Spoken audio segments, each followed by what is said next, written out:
刚刚讲见证的和等一下有讲到的2位我们的弟兄何安东弟兄跟王亮弟兄，他们都是稍微大学的老师，都是年轻有为的学者，但他们也是很虔诚的基督徒。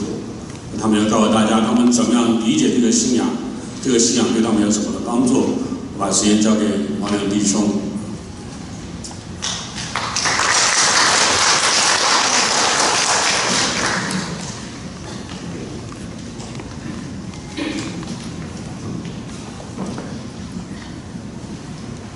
大家早上好。对不起，我有点过敏，所以咳嗽。先祷告一下。今天的天父上帝，求你怜悯我，求你怜悯我们每一个人。用这样的祈求，奉主耶稣圣名求，阿门。好，今天呢跟大家分享一段的信息，然后呢，这个题目呢一开始的时候呢，我写的上礼拜叫做一切尽在掌握，然后后来牧师问我改成了一切尽在掌握和使他的荣耀得到称赞。如果你看单章的话，上面写的是那个。然后呢，后来我讲稿写完了又改了，然后改成使他的荣耀得到称赞。我希望大家听完这个信息之后，就能明白为什么我会改来改去啊。然后开始的时候，我们先发点福利。对，如果不知道怎么翻译的话，就 let's have some perks at the beginning。发给一个帅哥给大家，刘德华，想必大家都认识哈。我想让你们看的注意力哈，不在这个脸上，在他脸右下角的小字上，如果能看清楚。所以爱立信手机，这是爱立信手机的广告。它以前很火的时候，有一系列那种非常时髦的广告短片。他们请来4大天王之一的刘德华坐镇，再加上你知道还有谁？关之琳还有瞿颖等等这些人。内容基本上就是香车、美女、成功事业、浪漫爱情，然后运筹帷幄之中得胜千里之外，基本就是这些内容。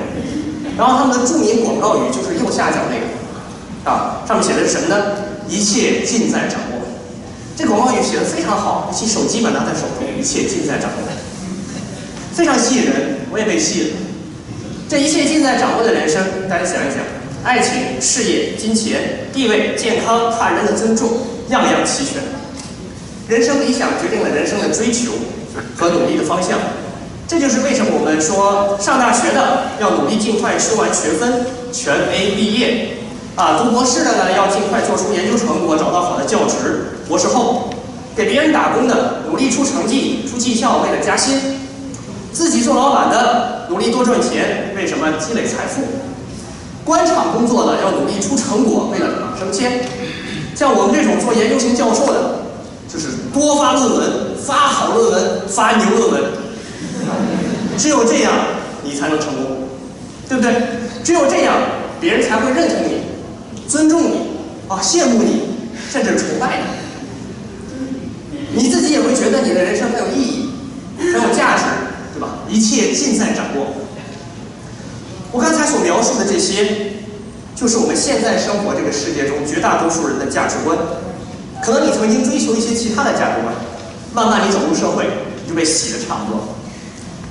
我所说的这种价值观，甚至也是现在我们在座的很多人，很多基督徒你心里的价值观，是你所追求的东西。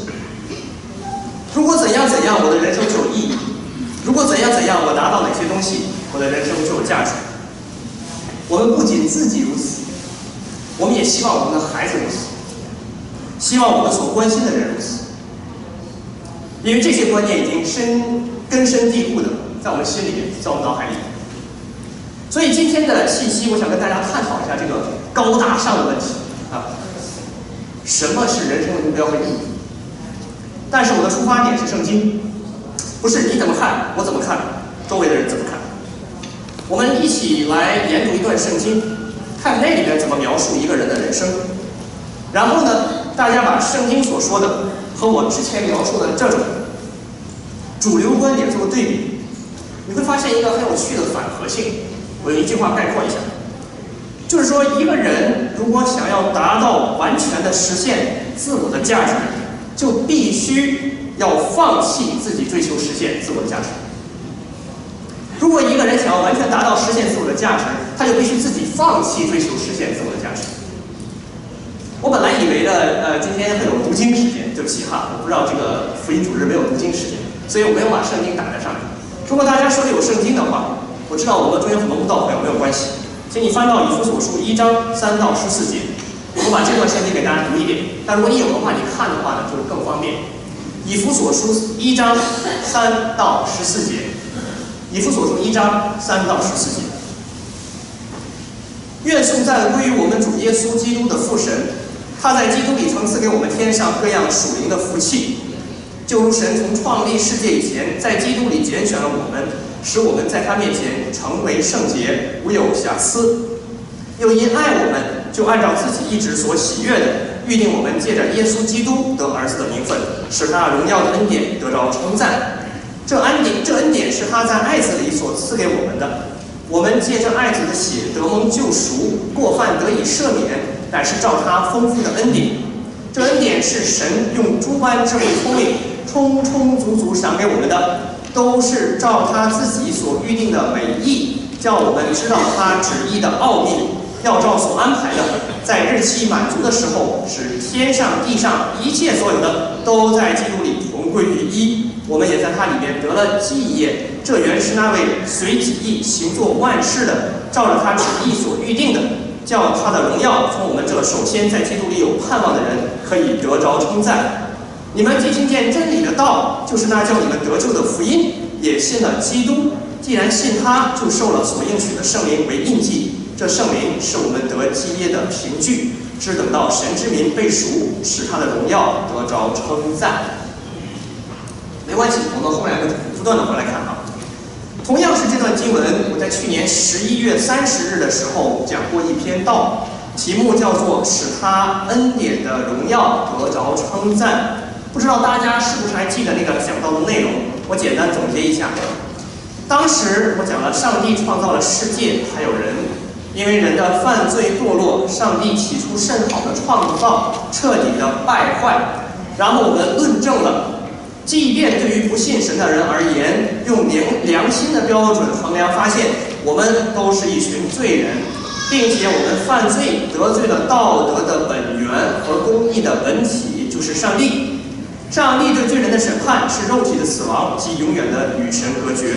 但是上帝的作为不仅是审判，更是给所有的罪人提供一条出路，就是悔改认罪，借着耶稣基督的血得蒙救赎。这是上次讲。上一次的讲道基本解释了福音的基本内容，在结尾处呢，我简单的陈述了上帝救恩作为的主动性，大家可能不记得，就这一点点的时间，简单陈述了上帝救恩作为的主动性，突出了基督信仰所传的这个福音，就是这个救恩，是由一位全知、全能、全爱、有位格、有意志、有主权的上帝所主导的。今天我们就沿着这条线继续展开，仔细看一看这位上帝做了怎样的事情，在他的作为基础之上，我们如何应该看待自己的人生，这是今天我要讲的。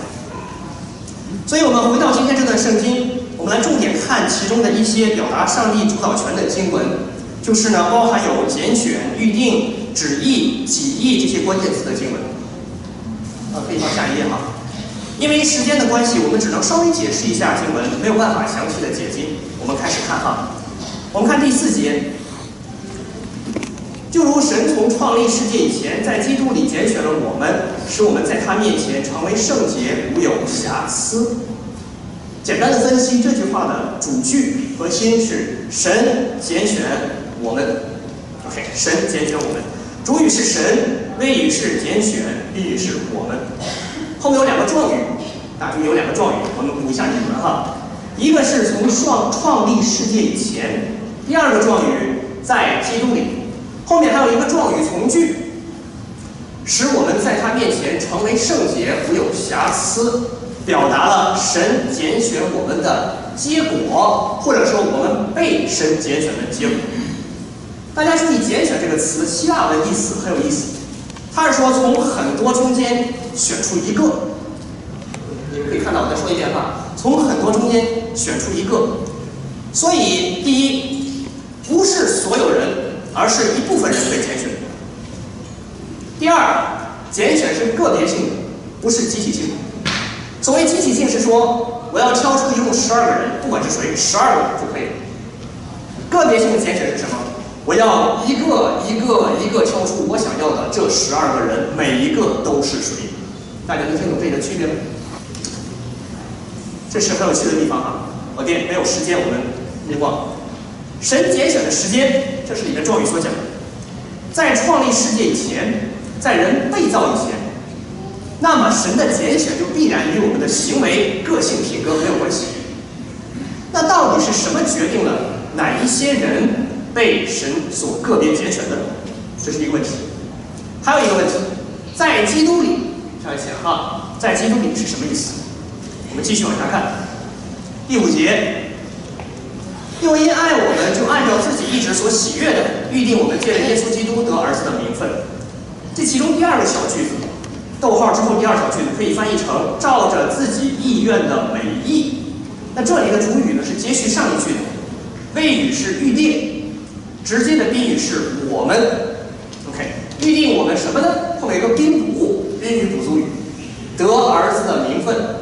OK， 也可以翻译成被领养、收养成为儿子，而借着耶稣基督这一个短语是用来修饰“得”这个字的状语，表明其方式，就是怎么得。OK， 所以上帝在拣选我们之后，还预定我们成为他的儿子，借着耶稣基督。他这样做的原因，完全是出于他自己的美意，他自己的意思，他喜欢，所以他这么做，因为他爱我们。这就是这段圣经里所讲，对吗？这里再一次出现和基督里类似的，借着耶稣基督是什么意思呢？这就是第7节所讲，抱歉没有在幻灯片上。第7节所讲的就是耶稣基督为我们得罪上帝的罪，代替我们而死，把我们从罪中救赎出来，然后上帝赦免了我们的过犯，我们可以成为神的儿女。我们继续看第8节，继续看第8节，这里有一点点复杂，大家不要睡着啊。第8节，这恩典是神用诸般智慧聪明充充足足赏给我们的。这里说救恩的恩典是单方向从上面下来的，不是我们求的。其实我们也不能求，也不想求。为什么？因为在上帝的恩典临到我们每一个人之前，我们都是死在过犯罪恶中。我再说一遍，死在过犯罪恶中，所以你根本不认识上帝。上帝讲的道理根本听不进去，你是与上帝为仇的。那么写以弗所书的保罗，他也是个人，他怎么能知道这些？所以接下来第9节立刻说，都是照他自己所预定的美意，叫我们知道他旨意的奥秘。所以我们这里说的一切，上帝的作为以及这背后反映的上帝的旨意是神秘的，人不能够测透，不能够理解，除非上帝自己要我们，要你们明白他旨意中的奥秘。第9节的前半句还可以翻译成照着他在基督里预先定下的美意，照着他在基督里预先定下的美意，这是中文标准译本的翻译。所以我们能知道上帝旨意的中介，再一次还是通过耶稣基督。这就是彼得所说的，神的神能已将一切关乎生命和敬虔的事赐给我们，皆因我们认识那用自己的荣耀和美德招我们的主。好，接下来第11节。第11节我们放在上面好。第11节讲，上帝预定我们在基督里得着上帝的产业。先不管是啥，我们先不管这产业是啥，肯定是好东西，对吧？上帝要给你一个东西，应该是好东西。然后13、14节还说，我们被所应许承诺给我们的那一位圣灵盖了一个印记，盖了个戳，确保我们将来可以得到那份产业。这是这里所讲的。所以我们到这里总结一下，基督教所讲的这个福音确实是一个好东西，是不是？你想啊，无所不能的上帝，我想一想觉得哇，太神奇了！因着他爱你们，一个拣选了一群人，让预定耶稣基督为这些人所死，使他们能够通过认识基督、领受救恩，成为上帝的儿女。最后还给他们盖个戳，确保他们可以得到上帝的产业，是这样吗？哇塞，这个上帝好好哦，让我觉得 I'm so special， 上帝好爱我哦，所以让我们都来做基督徒吧，怎么样？今天的信息结束。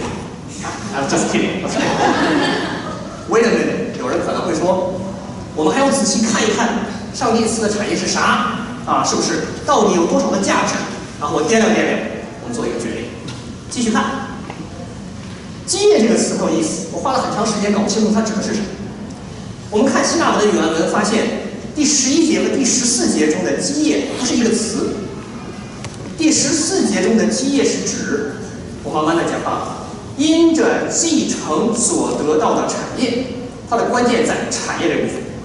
第11节中的基业这个词本来实际是一点动词的意思，它指的是被判定可以承受产业的这一行动或行为。所以它的关键不在于你最后得到那个东西，而在于你本来不能够得到，到现在可以得到，中间这个过程是别人指派给你的。大家听明白我的意思了吗 ？OK， 所以关键在于从不能够承受产业到可以承受产业的这一派定或者说指派。好，那这就有问题了。那我们怎么解释第11节呢？其中说得了基业这个词呢，也可以翻译成成了基业。哇，这就更难理解是吧？我们在它里面成了基业不是很清楚。如果我们单单看希腊文原文直译，我不懂希腊，我这是查希腊的字典查出来的。11节、12节我把它写在这儿哈，意思是说，在它里边我们被预定之后，也被指派，根据照着他旨意的决定做万事那一位者所预先的计划，然后接着看，使得在基督里先有盼望的我们进入他的荣耀的赞美。这句话的主干，我们抛掉所有的这些从句。我们被预定之后，也被指派进入他的荣耀的赞美，极其费解。我也不明白，我花了很多时间，基本都要搞清楚到底啥意思。什么叫做进入他的荣耀的赞美？我们参考一些英文的译本。我给大家举3个主要的译本。第一个是 English Standard Version， 英文标准译本，我放在上面。他说 ，In Him we have obtained an inheritance, having been predestined according to the purpose of Him who works all things according to the counsel of His will, so that we who were the first to hope in Christ might be to the praise of His glory。这个比较像我们和合本一开始的翻译，对不对？继承一个产业 ，to His grace and glory。然后 NIV 就是新国际译本是这样翻译的 ：In Him we were also chosen。注意括号里面。We were made heirs， 这里面就有一点点表达这个动词的意味。然后 having been predestined according to the plan of Him who works everything in the conformity with the purpose of His will, in order that we who were the first to put our hope in Christ might be for the praise of His glory。什么叫做 for the praise of His glory？ 还没解释清楚。我们再看一个版本 ，Revised Standard Version RSV， 对，这里面是这样说这句话。In Him, according to the purpose of Him who accomplishes all things according to the counsel of His will, we who first hoped in Christ have been destined and appointed to live for the praise of His glory。我一会儿会把它翻译成中文，但是大家先懂英文的先看这里面的2个动词 appoint 和 live， 还有这2个词的时态。前者表达了我们刚才所讲的原文中的指派和派定这个意思，并且是现在完成时，对吧？是已经完成的时态。后面那个词回答了我刚才那个问题：如何进入他的荣耀的赞美？他用一个一般现在时的 live， 就是活着，来回答这个问题。所以进入他的荣耀的赞美是活出来的。每一天为了他的荣耀和赞美而活，这是这里面所表达的意思。我们再看一遍这个 RSV， 我给它翻译成中文。在他基督里面，根据照着他自己的旨意成就万事的那一位的意志，我们这些首先在基督里有盼望的，已经被上帝预定并且指派去为了他的荣耀的赞美而活着。哇！这就是上帝在我们身上做这一切所有事情的目的。所以以弗所书3章3到14节讲了这么一件事儿：上帝唯独根据他自己深不可测的智慧，拣选了一拨人，预定耶稣基督为着他们而死，使他们可以借着基督的血成为圣洁无有瑕疵，并称他们为自己的儿女，使他们归在自己名下，还通过圣灵把自己赐给他们。现在在将他活着的时候，让他们在世界上开始过一种不一样的生活。这一切背后的原因，就是为了使上帝自己的荣耀，也是宇宙中那唯一一位配得一切荣耀的那一位，他的荣耀得着称赞。这就是圣经所讲的我们活着的目的，人生的意义，使他的荣耀得着称赞。Live to the praise of His glory. Live for the praise of His glory. 我等几秒让大家消化一下。这里神给我当时准备到这儿的时候，给我自己，给我们大家一个多么重要、多么宝贵的看见。我发现自己以前是非常的狭隘、自我为中心，我还不以为然啊，还不以为然。每当我读到以弗所书1章这一段经文的时候，我想到什么？大家想到什么？每当我们提到拣选、预定这些术语稍微了解一点基督教，我们想到的是什么？我自己很喜欢这段经文，我以前常常读。我读到的时候想到都说，哇，这段经文是支持救恩的拣选和预定论的，所以我能够得救，是因为上帝拣选了我，他太爱我了，预定我得到救恩，因为是上帝拣选的，我的救恩不会失去，感谢赞美主，我得救了。当我们提到拣选和预定的时候，我们想到的更多都是这些救恩会不会失去，甚至我们会讨论一个人是不是得救这个人的救恩会不会失去等等诸如此类的问题。这些很好，至少你不关心这些好，没有错。但是有一个极大的偏差，到这里相信大家都发现了。以弗所书这里所讲的所有关于拣选和预定的事情，从根本上说，不是关于你和我的，而是关于上帝的。It is not about you or me. It is about Him, the God, everlasting God.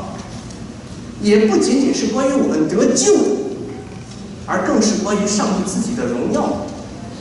我们自己看得如此重要，当然有些人还不觉得如此重要的一个事情，得救只是上帝整个宏大救恩计划当中的这个过程里面的一个步骤而已，一个步骤而已。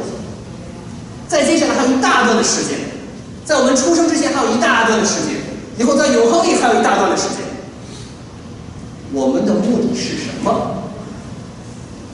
我们的目的是活，使上帝的恩典得着称赞，使他的荣耀得着称赞的生活。我们现在在这里，我现在已经认识耶稣了。我们现在开始过使他的恩典得着称赞的生活，只是一个开始。将来有一天的时候，天上地上一切都会在基督里合一，我们也将在那一天完完全全的成为圣洁，无有瑕疵，得着从上帝而来的基业，永永远远称颂他的荣耀。这是这里所讲的意思。我不知道你们感受如何。我准备讲稿的时候，我写到这里的时候，我对着电脑我就哭了。我没有办法不想到自己的罪。我在今天，我在那一天，我在以前，我以后可能犯的罪，你心里面每时每刻出现各种各样的诡诈，我一下子都想起来了。我来到上帝面前，我来到基督的面前，我祷告认罪悔改，我说主啊，我这样一个人，怎么可能活得使你的荣耀得着称赞呢？是，我根本不能，根本不可能。所以上帝才在创世以前，单单因着他的旨意，拣选了我，在基督耶稣里拣选了我。单单因着他的旨意在基督耶稣里拣选了我，并不是因为我的行为、品格、个性。他预定我借着耶稣基督可以得儿子的名分，还使我在基督里面受了所应许的圣灵，做了一个印记，好使他的荣耀恩典得到称赞。这才是我的盼望，这也是我人生意义的本源。请看下一页，就像西敏斯特小要理问答里面的第一个问题所讲，人生的首要目的是什么？人生的首要目的就是荣耀上帝，并以他为乐，直到永远。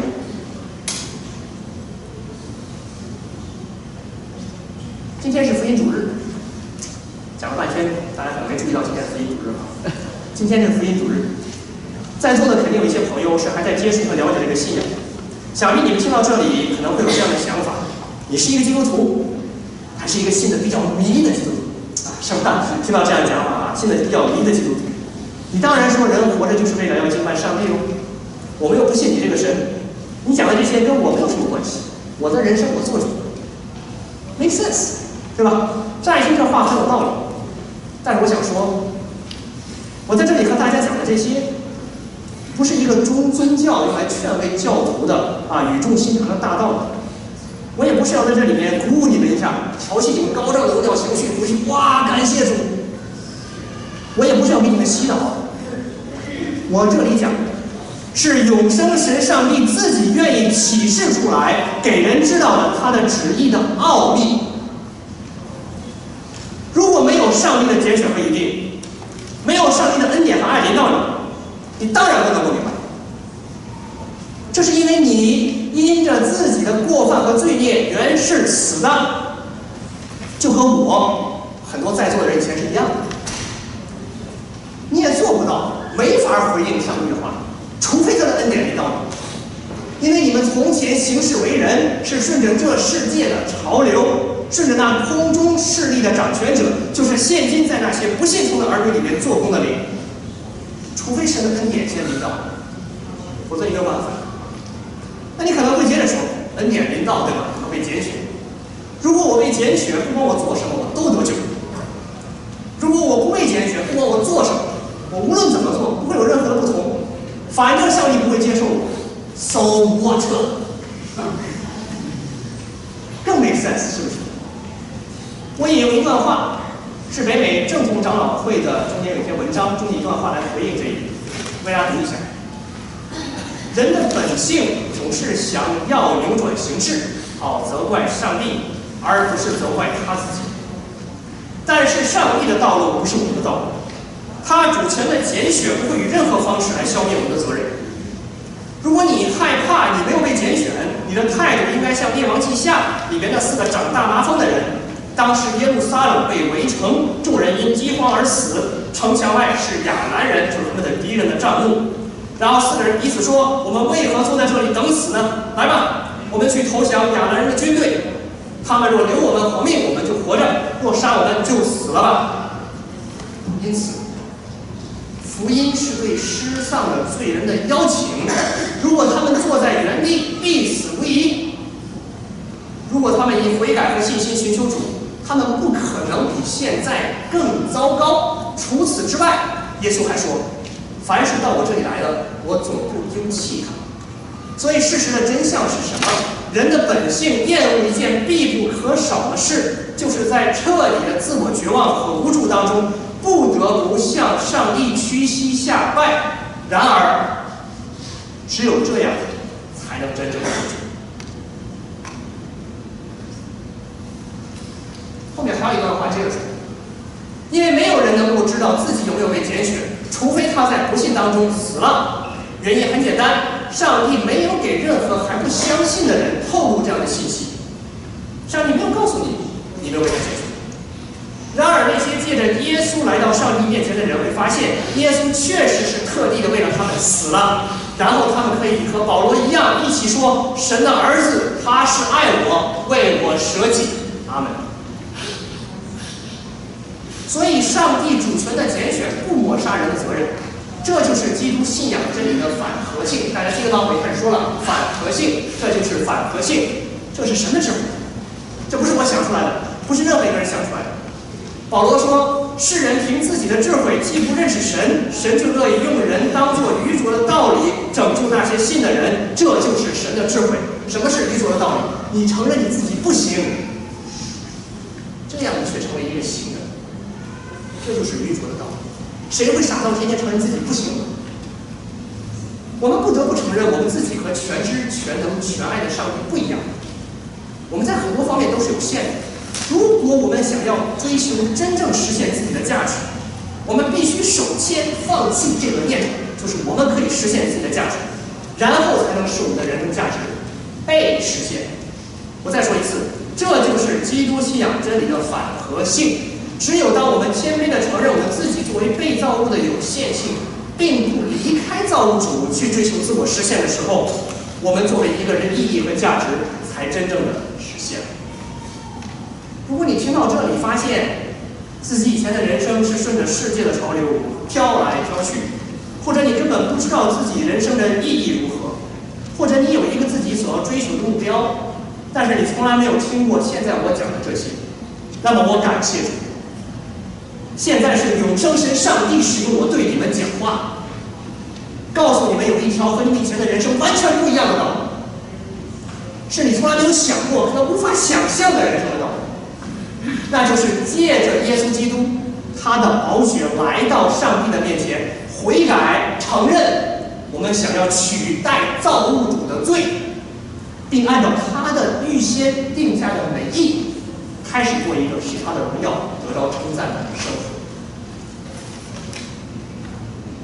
现在大家肯定要问，到底什么样的生活是一个使上帝的荣耀得到称赞的生活呢？怎么做呢？我们想知道1、2、3、4、5，是不是每周日去教会，每天读4章圣经，一年给读完1遍？你们试一试，每天4章，一年给读完1遍哦。还是说每个月11奉献我的工资？咱们再这个 push 努力一下，11奉献我税前的工资啊？是不是这样呢？我给大家看3个场景，请翻下一页啊。场景1，我家里搞装修，交了钱订了一套木质地板。等对方送过来给我一拆开，哇，不是我订的那套，但是比我买的地板更好更贵。当时看了嫌贵没买，我就问送货的人：“你送错了吧？”那哥们儿说：“没送错，就是你的。”我心里暗暗的感谢上帝，哇塞，感谢主的恩典啊，给我这么好的地板，太好了。好，情景2，今天的工作很不顺利，非常疲惫。我回到家，下班想休息一下，看看报纸杂志，上网看看新闻。结果一进家门，发现孩子地上哭闹，他的一个拼图怎么也拼不好啊。然后呢，非常的烦躁，妻子不停的抱怨说孩子不听话，本来要学习加法、乘法、汉字，什么都学不了，搞什么拼图，还让人陪着，这么晚了都没开始做饭。我听到这些，我就怒从心头起，恶向胆边生。我累了一天，我还不能生气啊！孩子任性不听话，一个大人连家里事儿都搞不好。我就不得不介入，看我是本来不想介入的啊！大家知道我不想介入，我不得不介入，严厉的批评了孩子他的错误，指出了我妻子做的不对的地方，帮助了他。情景3，我在大学里面读博士，上课考试写论文极其痛苦，每个学期都非常的挣扎煎熬，天天就盼着毕业，最后终于熬出头了，胜利毕业了！哇，在毕业典礼上，大家都来送花、送小动物，是吧？然后祝贺我一起拍照留念，我心里想：哇，毕业了真好，感谢主！现在终于可以扬眉吐气给主做见证了。你看，感谢主，我毕业了。大家都听明白了吧？3个情景啊，很有趣，就看你们睡着了。我们现在回去重新看一下这3个情景里面我们可以怎么做。大家仔细听啊，在第1个情景里面，我可以主动给卖地板的人打一个电话。我跟他说，我收到的地板比我所订的更贵，确实不是我所订的地板。结果呢，他可能找个人来，把好地板拿走了，把我的破地板还给我了。第2个情景，我回家之后极其烦躁，我就转过去找到我的妻子，我也不知道该说什么，因为我极其烦躁，我就抱住她拍一拍。那我家人就辛苦了，我也不那么饿，晚点做饭，没关系。然后我就坐在地上休息一下，陪我的孩子拼拼拼图。我可以告诉他，爸爸也会有做不好事情的时候，也很失望、很难过，没关系，我们可以再来，我们可以寻求帮助。第3个场景，我还可以在毕业之前就和他人分享自己的软弱，每天在学业上、在论文上是怎样的挣扎，以及自己研究做不好的时候情绪何等低落。我每一天只能靠着一点点的信心和祷告，才让自己不那么郁闷。现在描述了2种情况，对吗？大家觉得是之前所描述那些情景，还是现在讲的这些更加能够见证上帝荣耀的恩典？大家不要误会，我不是要给你一套行为规范，你回去说情景1出现，王亮说作证；情景2出现，王亮说作证；情景3出现，王亮说做这个。明天回家，情景1、情景2，哦，烦躁了，我抱我妻子啊，然后做这些。这不是我想讲的。我所表达的是针对内心的问题，针对这儿、世界观的转化，你的观念的转变，你的新思念的改变，这是我所想讲的问题。外在的行为是一个建模，不是一个原因。第一个情景中，我原来觉得拿到好地板很好，后来我觉得做一个基督徒诚实更重要。第二个情景，我原来觉得自己累了一天了，为家里挣钱，我deserve可以休息一下。然后我意识到妻子和孩子要放在我的面前，他们更需要我的爱和支持。第3个情景，我原来希望我自己可以赶快毕业，逃离这种苦海，痛苦可以结束。后来我意识到自己在每一天的难处和挣扎当中，却可以更好见证上帝的作为，因为没有他，我站立不住。这里的这些转变有一个共同点，就是从以自我为中心到以上帝为中心，就是舍己，放下你自己的利益、权利、你自己的感受，追求上帝在这个事情中对你的心意怎么样。这里有一个极其关键的环节，大家千万不要漏过啊！当我不想打电话给那个卖地板的人，当我回家里面一看到这里，突然间火气又上来的时候，当我觉得自己天天不能毕业，没脸见人，到戏里都这样走路的时候，我需要耶稣基督的救赎，我需要主，我祈求主能够帮助我。只有在基督里，我能打这个电话；在基督里，我可以去抱我的妻子，陪着孩子玩；在基督里，不管自己觉得自己多糟糕，我可以抬起头来走。依靠耶稣基督的舍己，就是活出使上帝的荣耀得到称赞的秘诀。再说一遍，依靠耶稣基督的舍己，就是活出使上帝的荣耀得到称赞的秘诀。当你知道了自己每天听我讲了这么半天，应该为见证上帝的荣耀而活之后，并且你想要在生活中这样实践的时候，你就不得不重新审视自己很多习以为常的想法和观念。这也是我举这3个情景的例子的目的。你不得不审视自己习以为常的想法和观念。我邀请在座的每一位，即便是那些觉得自己已经每天为了荣耀上帝而活的人，我请大家，包括我自己，我们要回到耶稣基督的面前，我们回到圣经的面前，我们恳求圣灵鉴察自己的心思意念。我今天到底是不是为了使上帝的荣耀得到称赞而活？每一天都这么做，然后你会发现自己更加的需要耶稣基督的救赎，需要在基督里面与他联合。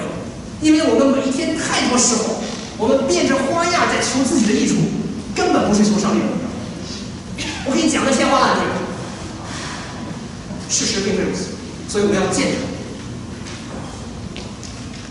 我给大家引一处，我读到一个很好的一篇一段那个文章的书，请看下一页哈。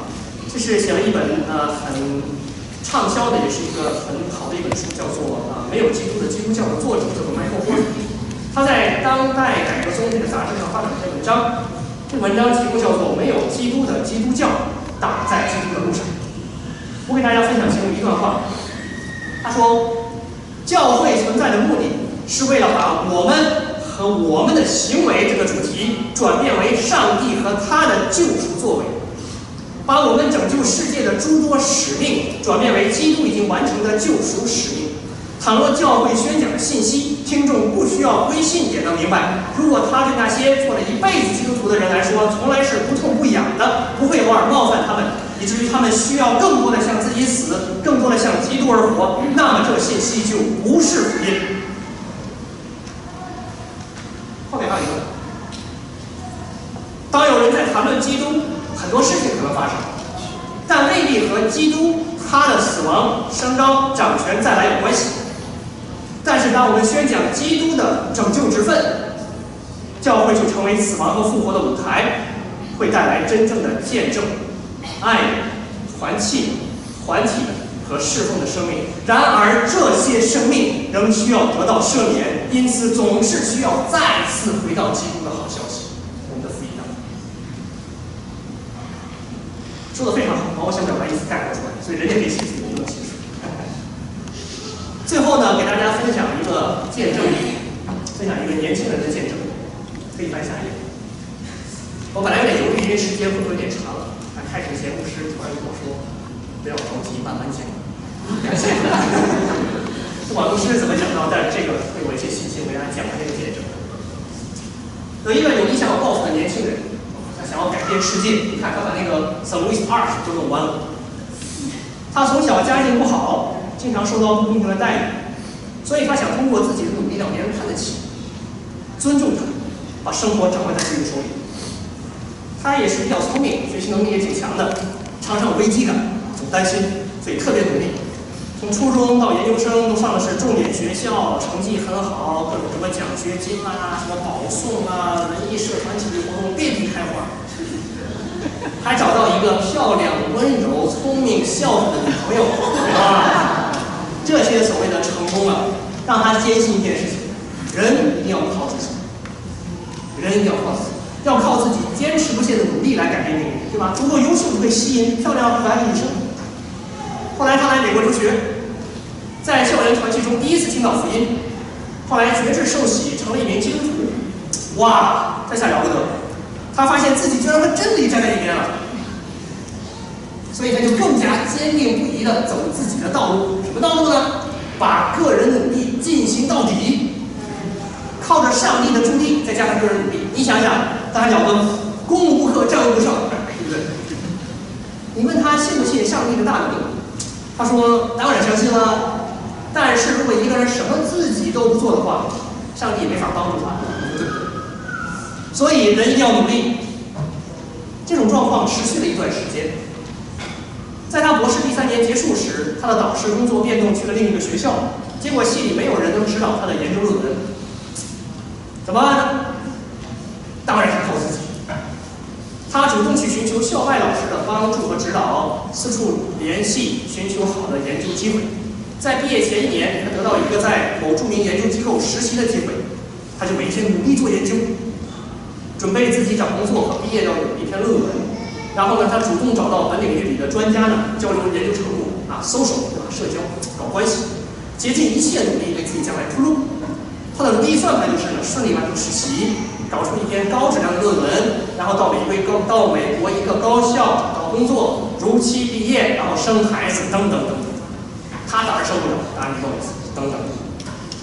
在他实习还有4周就要结束的时候呢，发生一次有趣的事情。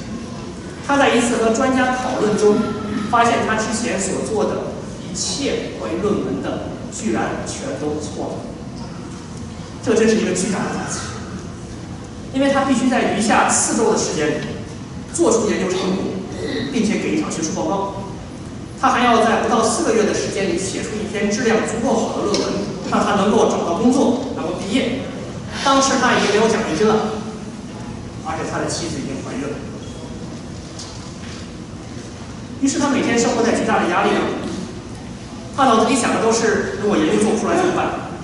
学术报告出不来结果，然后把名声搞臭了，这怎么办啊？怎么找工作？怎么按时毕业？啊，没有工作，一个男的没有工作，别人怎么看我？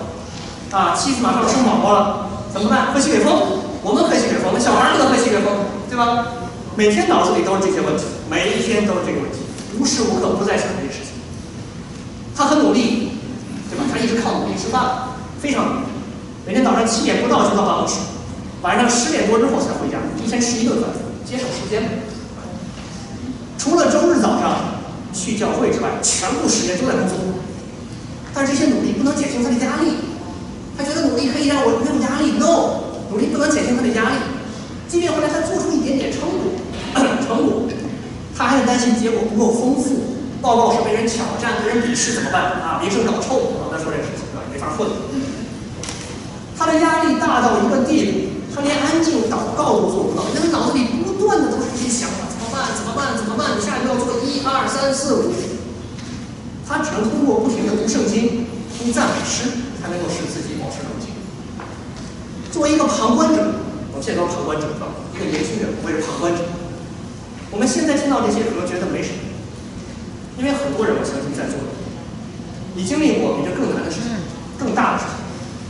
但是苦难和这种试炼的一个有趣的地方在于，它对于当事人而言，永远是非常真实。这种真实主观感受，它是你没办法否定。你之后看可能想法不一样，但当时这种感受是 overwhelming。这样的生活已经持续了4周时间，每一天都是煎熬，每天都是煎熬。就在要做报告的当天早上，在各种焦虑当中，他收到了一封就是那种每日灵修的信，订阅发来一封信，题目叫做 Today is your best day。内容是这样，看到吗？他先引了一段圣经，说着每日担负我们重担的主，赐给我们救恩的上帝的荣耀值得称颂。然后他底下说了，今天是你最好的一天。我概括一下这内容，基本就说的是，因为你可以凭着信心而不是眼见，在今天过程中增长一点点的信心，成熟度增长一点点，并且他今天这个灵修经文告诉我说，上帝没有问题，没有 problem， 上帝有的只是 plan， 他的计划。上帝让每一天都是为你量身定做。我看到这个标题，对不起，他刚看到这个标题的时候，他在一个办公室，开放的办公室，他当时慢，他感动的不得不哭了，在这边祷告，因为他终于意识到自己所追求的，通过个人努力来掌握这一切的生活，完全是一个谎言，是个虚幻的事情。他根本不可能掌握一切，这么点一个事情。他以前都是在靠自己的血气不断的努力，偏执到了一定的程度，上帝要把他逼到一个角落，使他不得不放弃自己设计好的什么发论文、找工作、如期毕业的计划，不得不放弃自己觉得稳妥的方式，不得不改变那种人生只能靠自己努力奋斗的看法，不得不信靠上帝，不得不信靠上帝。他就感觉自己好像一个悬在深渊上空的人，你所有可以赖以支撑的东西都被拿走了，你马上就要掉下去了，你心里非常害怕，对不对？但是你又发现你没有掉下去，你发现你没有掉下去，在这千钧一发之际，你被一个东西拖住了，于是你的注意力，你不得不转向拖住你的那个东西，对吗？这就是他当时的感受。所以读完邮件之后，他在办公室里祷告，说神可以使用他的这场学术报告，成为上帝荣耀的见证。没办法成为他自己的荣耀，只能成为上帝荣耀的见证。他如期做了报告，当然了，结果不好，然后被人鄙视。他没有在报告过程中慷慨陈词自己的重要贡献，没有什么重要贡献，也没有坚定不移地为了自己的立场辩护，他只是平静地讲述自己有限的成果以及当中的潜在问题，并仔细地聆听别人的意见。这种报告和他以前他所在学校里面受到的训练，他所看到每周看到3个这样的报告人所做的报告完全不一样。但是他自己知道，在报告中的平安与谦卑都是从神那里赐下来的，这就最重要。后来这个年轻人面试找工作，预备孩子降生，修改毕业论文，准备答辩，非常繁忙紧张，半年时间，很多事情没有达到预期的效果，跟他想的完全不一样。但是他再也没有像以前那么焦虑。大家记得这个年轻人以前说过一句话，对吧？他说上帝没办法帮助一个自己什么都不做的人。确实，我下面讲的慢一点，上帝没有让他看到上帝可以帮助一个什么都不做的人，但是上帝让他看到了，当他自己什么都做不了的时候，他可以依靠上帝，上帝是靠得住的，他可以过一个不一样的人生。这句话。好，最后我们有一段经文，我们一起来祷告结束，请大家都一起来读这个第2节。